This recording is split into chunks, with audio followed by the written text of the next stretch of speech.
what's going on, y'all? Today we're going to be doing more of like a pain beat. I don't want to use Lil Pop in the thumbnail, or the title just felt a little weird, but we're going to make it more of like a Lil Pop It type beat, or maybe like a 2C kind of thing like that. It's just a really sad situation that happened, but he made really great music, so I'm gonna just be breaking down how to make kind of pain beats like that. Let's just get into it. So first I start off with a guitar. I always like kind of playing like two notes before adding on chords, so I really just have like a very simple 2-note arpeggio on the guitar.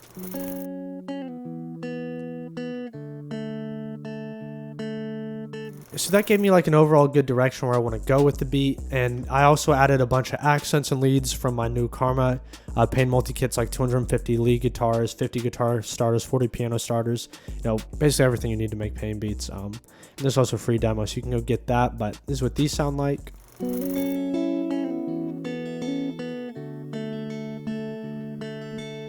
So you can hear I have a really high melody. So the way that I kind of break these down is I start off with the main, really simple 2 or 3 note guitar kind of chord progression. Then I add high guitars and I add more mid leads. Then I just fill it in. So I have some low, high, and medium guitars all going on because that'll really fill it out. So you can hear these are some like the kind of lead guitar licks.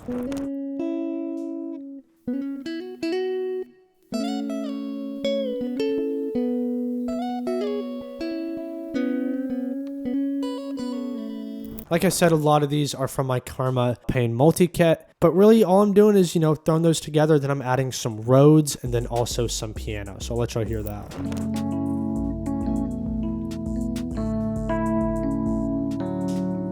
So for this, I'm really just following the chord progression. I had the F sharp minor to the E major to the D major. But with a lot of these pain beats, what you really want to do is have one note that's kind of always repeating. You can see that I'm doing that in the guitar, but I'm also doing that here with the Rhodes with this C sharp to E. And it's really just something you kind of play out by ear.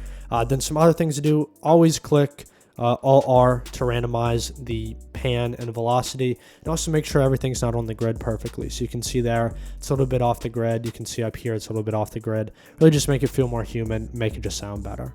But then I'm also doing this bass.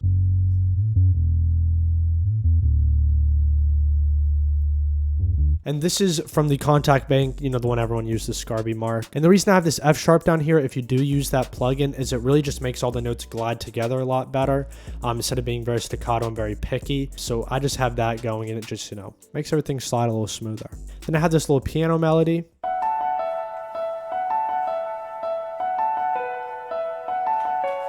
So that's, it doesn't sound like it, but in a lot of ways it's inspired by 25 by Rod Wave.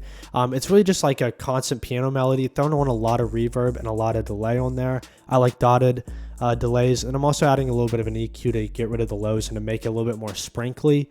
So I have a lot of these highs on. You can hear, the effects make a big difference.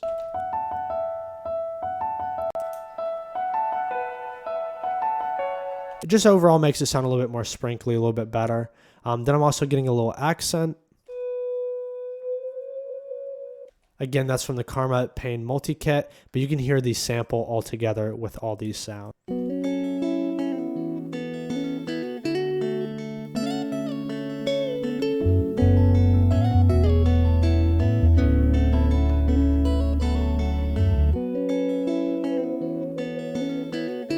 But then I'm also getting some vocals from the Karma Pain multi-kit, sound like this. It's just really simple. Add a bunch of reverb and a bunch of EQ to get rid of the highs and lows, because the sample is really already filled out with all the guitars and pianos and Rhodes, so I didn't really need too much.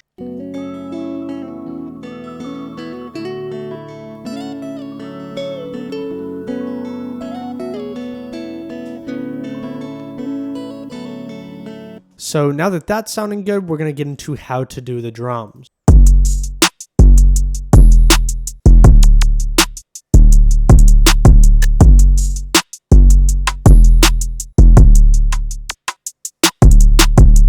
So I basically always start out with the 808 because, I think that's kind of the basis of all these pain beats. And what I really like doing is I love hitting these beats right here. Let me make this 808 super quiet so it's not hitting every single time I'm clicking in. So whenever I'm doing these 808s, I love staying on these little spots, this line, and I also love this line, but you know, I actually am doing that right here.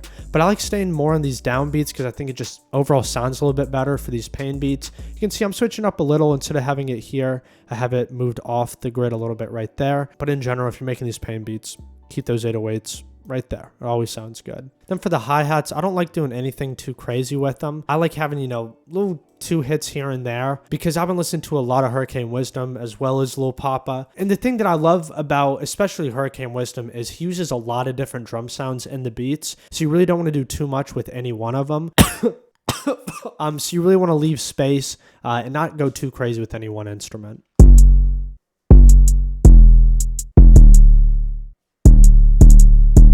Then I'm getting a snare, just kind of put in the same spot, but thing again I love doing with these snares is sometimes I just straight up don't put a snare in one place.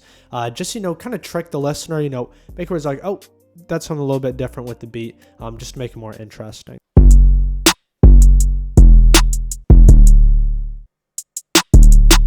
Then I also have like an open hat real quick. Then also I'm just laying, you know, like a clap and, you know, just some other random little rims and perks.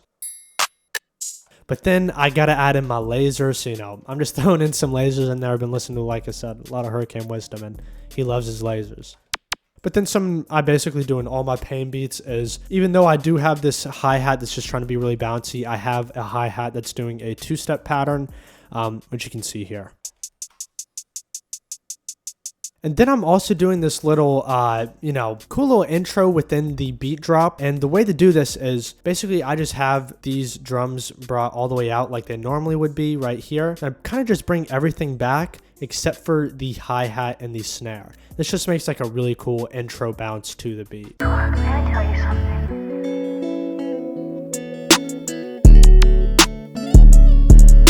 something? But then getting into some of the mixing, on my master channel, I use the same one every time, boost the highs and the lows a little bit, soft clipper. But you can see for basically all the guitars, I'm using this effects rack. It's this Omnisphere FX 2, open up the acoustic. Even though it's on a lead guitar, really just adds a bunch of highs because my guitar is very warm. And I'm adding in a vintage verb. I like going to the color and doing it now and bringing up the low cut so that there's no bass. And even though it's turned off, I did use this delay a lot. Again, I like the dotted delays, so like 1/8 dotted or 1/4 dotted. Just because I think it sounds a little bit more unique. But then you can see, you know, I'm not one of the people that puts a bunch of effects on everything. Really just getting EQs, you know, take out the lows and things like the Rhodes. You can also see the same thing in the piano, which I already went over. Then also in the main guitar, again, just cutting out some lows and boosting the highs where I think I need them.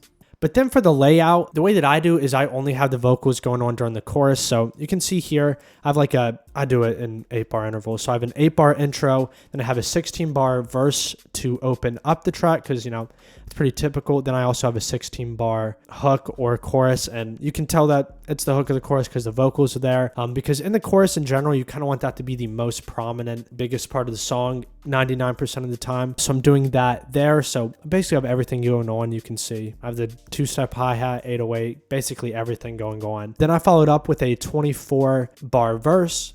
Then the hook, again 16 bars, then another 24-bar verse. And then finally another chorus to end the song before having the outro. And one thing that I really always do whenever I'm doing these, you know, transitions from the chorus over into the verses is I kind of cut out everything except for like maybe the guitar or the Rhodes, try to make the instrumentation very bare. Then do this little thing in the intro with the drums where, you know, not doing too much, but it has like this cool little bounce coming back in.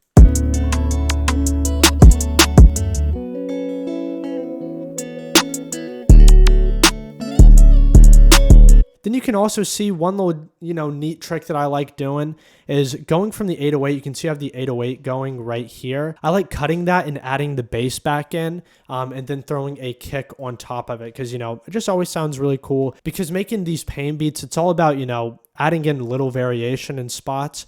So doing stuff like that would just, you know, keep the beat a little bit more interesting throughout the entire runtime.